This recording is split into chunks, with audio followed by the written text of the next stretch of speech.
Bonjour, je suis le pasteur Amenio Moïse. Je veux vous parler aujourd'hui du Dieu, le créateur du ciel et de la terre. Pour tout vous dire, le ciel n'existait pas. Il n'y a nulle part qu'on appelle le ciel. Ce que nous voyons en l'air là n'existe pas. Ce n'est que notre vue qui est limitée là-bas. C'est comme tu vas à la plage. Tu vas à la plage, tu verras à l'horizon, c'est comme le ciel touche la mer.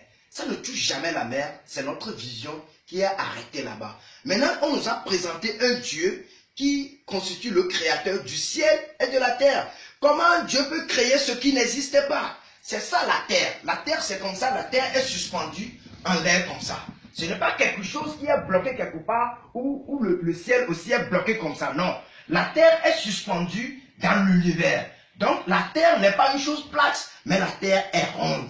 Et quand la terre tourne comme ça, c'est dans l'univers. Donc, si tu es ici, ton ciel, c'est ici. Si tu es ici, ton ciel, c'est ici. Si tu es quelque part ici, ton ciel, c'est là. Donc, si tu pars comme ça, tu n'attendras jamais rien du tout. Si tu pars comme ça, tu n'atteindras jamais rien. Si tu pars comme ça, tu n'atteindras jamais rien. Si tu pars comme ça, tu n'atteindras jamais rien. Donc le ciel n'existe pas. Ce qui fait que le Dieu qu'on nous a présenté, le Dieu de la Bible, est un Dieu menteur. C'est un Dieu même qui n'existe pas. Et on n'a rien à voir avec ce Dieu. Imaginez ce Dieu dans leur Bible ici qui dit encore qu'il y a les hommes qui ont construit une tour comme ça pour atteindre le ciel, pour atteindre leur Dieu. Et ce Dieu, qu'est-ce que ce Dieu a dit? Nous allons lire dans Genèse chapitre 11, verset 5.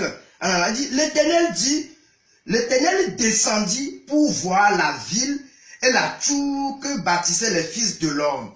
Il dit, l'Éternel est descendu d'abord. Dieu est descendu d'où? Il était où pour descendre? Où? Il n'est nulle part. Donc on dit que Dieu est descendu pour voir la ville que bâtissaient les fils des hommes. Donc Dieu, là où il est, il ne peut pas voir la ville. Il est obligé de descendre. Quel est ce Dieu-là? C'est un Dieu qui n'est pas omniprésent. Donc il ne peut pas voir partout. Il n'est pas partout en même temps. Donc l'Éternel dit, voici, ils forment un seul peuple et ont tous une même langue. Et c'est là ce qu'ils ont entrepris. Maintenant, rien ne les empêcherait de faire tout ce qu'ils auraient projeté. Allons, descendons et la confondons. Maintenant, l'Éternel dit, ils vont descendre maintenant pour pouvoir confondre la langue des hommes. Donc l'Éternel, là où il est, le ciel qui n'existait pas, le ciel qui n'a jamais créé, il est quelque part là-bas pour eux. Quel est ce Dieu qu'on nous a imposé? Un Dieu de folie. Nous n'avons pas besoin de ce Dieu de menteur. Et nullement encore son fils. Son fils a aussi nul que lui. Lisez encore dans le livre de Genèse toujours, Genèse 18, verset 21. Vous allez voir là-bas. Et c'est pourquoi, attendez, c'est pourquoi je vais descendre. Je verrai s'ils ont agi entièrement selon le bruit venu jusqu'à moi.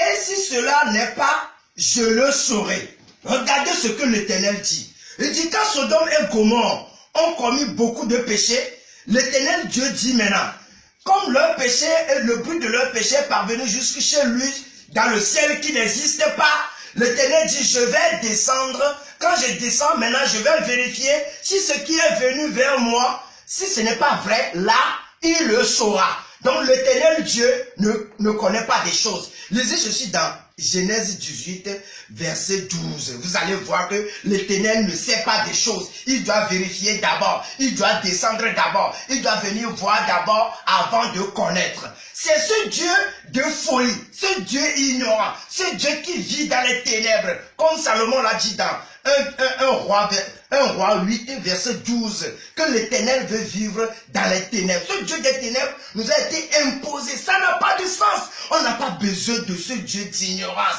Et nullement encore un fils descendu de ce Dieu d'ignorance. Imaginez la photo de l'acteur qui a joué le film de Jésus-Christ. Jusqu'à présent, l'Africain, le maman, les gens croient que ce film est une réalité. Ce n'est pas une réalité. Jusqu'à présent, la photo de cet acteur circule dans les églises, dans les maisons. Pourquoi l'église catholique ne réagit pas? Pourquoi il ne peut pas dire à ces gens que la photo de ce monsieur-là n'a rien à voir avec leur Jésus? Mais ils acceptent ça parce que l'Église veut que nous soyons aliénés. C'est de l'hypnotisation, c'est de l'annihilation.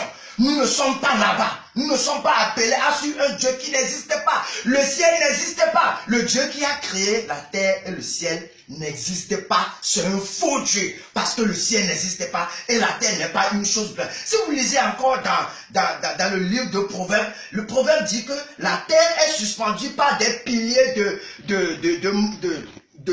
sable, des piliers de terre. Et les piliers sont suspendus sur quoi? La terre n'est pas une chose plate. Le Dieu là, c'est un Dieu de mensonge. Nous n'avons jamais besoin d'un Dieu taré. Et ce Dieu de la Bible est venu anéantir la capacité de réflexion de l'Africain. L'Africain ne réfléchit plus. L'Africain ne réagit plus. Regardez la Chine. Et la Chine s'est développée parce qu'ils ne se sont pas accrochés à la Bible. La Corée, le Japon, ils ne se sont pas accrochés à la Bible, mais c'est des pays qui sont développés. Vous voyez? Et éliminez la Bible. Fuyez la Bible. La Bible est le livre le plus dangereux. Et Jéhovah est le Dieu le plus aliéné, le plus insensé. C'est un Dieu insensé. Ils disent que le Dieu là est omniprésent.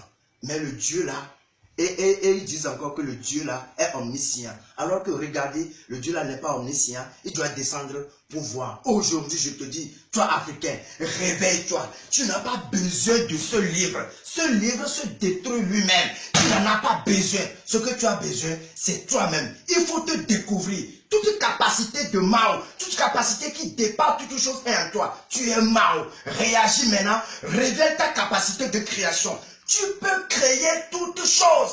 Tu peux créer. Réfléchissez. Ne suivez pas ce Dieu de la Bible. Et moins encore, un Dieu taré comme ça nous envoie son fils. Pour nous faire quoi? Nous n'avons pas besoin de Jésus-Christ. Jésus-Christ même, c'est un démon. C'est ce démon qui est venu pour nous anéantir dans les églises. Pour que l'Africain ne puisse pas évoluer. Pour que l'Africain ne puisse pas construire. Fuyez ce Dieu. Moi, je suis le pasteur Ameno Moïse. Je vous réveille aujourd'hui. Je veux que tu te réveilles. Moi, je suis Mao. Mao, c'est la capacité qui dépasse toutes les choses. Et Mao est le créateur. Et ce Mao n'existe pas. Ce Mao, c'est toi. Tu es Mao. Tu détiens toute capacité de création. Moi, je crée. Toi aussi, tu crées. Nous sommes Mao. Et Mao est la lumière. C'est la nouvelle lumière qui détruit les églises. Les églises, la Bible, le Jéhovah, le Jésus-Christ n'existent plus en Afrique. Nous l'anéantissons l'église avec tous ces démons de la Bible et de toutes ces choses-là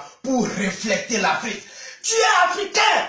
Quelle est ton identité? Ton identité, c'est l'Afrique. C'est ce que nos grands-parents connaissent. Nos grands-parents ont connu que Mao existe. Aujourd'hui, c'est toi qui es Mao. Et je suis Mao.